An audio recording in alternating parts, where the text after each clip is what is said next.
And we begin in Gilbert tonight, where construction is underway on a fiber optic network with the goal of bringing high-speed internet to more communities. It's a massive project, but tonight, a family says that project has left their home covered in sewage. Good evening and thanks so much for joining us. For 12 News at 10, I'm Kariba Devine. I'm Mark Curtis. 12 News journalist Bianca Bono talked to that family as they try to get the mess cleaned up. You can just imagine.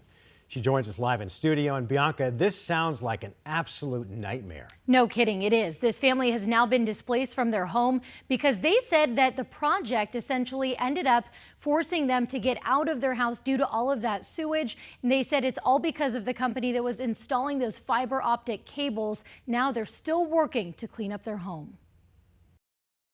I do get the irony. My last name is Flood. Nicole Flood and her family dealing with a flood of their own. It has been a nightmare. This is the current state of their Gilbert home near Ray and Power Roads. Fans working to dry out the water and sewage that soaked the first floor on October 29th. It was literally, we were in it. The day prior, on October 28th, Flood had noticed markings on her street, meaning the town of Gilbert's fiber optic construction project was headed her way. The town entered an agreement with AT&T's fiber venture called Gigapower to provide high-speed network to the town. So it wasn't long before holes were dug up in her and her neighbors' front yards. Around 6 p.m. that Tuesday night, chaos ensued. Flushed the toilet and it just exploded. We had to shop vac four entire shop vacs full of sewage out. It was coming out faster than we could even get it. It got to about 3 inches. Quickly calling out a plumber who placed a camera into their pipe, realizing the sewage line had been drilled through, causing the line to break. To know that you're in somebody else's waste and sewage, and like I said, I was covered head to toe. They got an emergency hotel room, coming back the next day to talk to construction crews, recording their interactions. So we're already working on that, so we're going to take care of you. A sign in the neighborhood indicating the company conducting the work on behalf of Gigapower is called Tilson, and in these videos, a Tilson employee says they in turn hired a subcontractor to do the work who brought in another company. Who is he?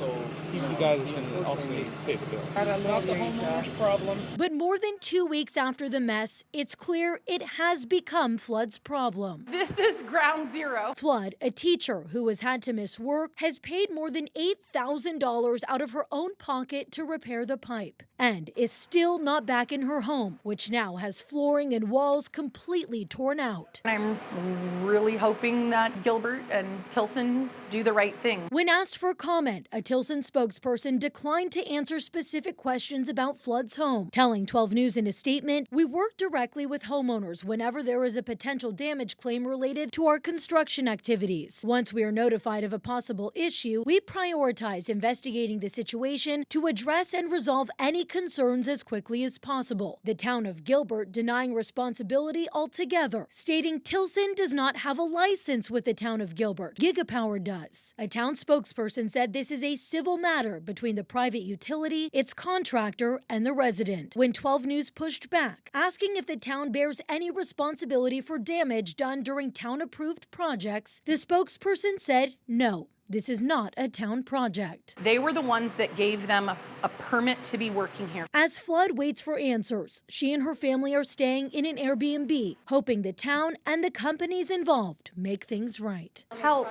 please. Not even a sorry, but cover the finances of it.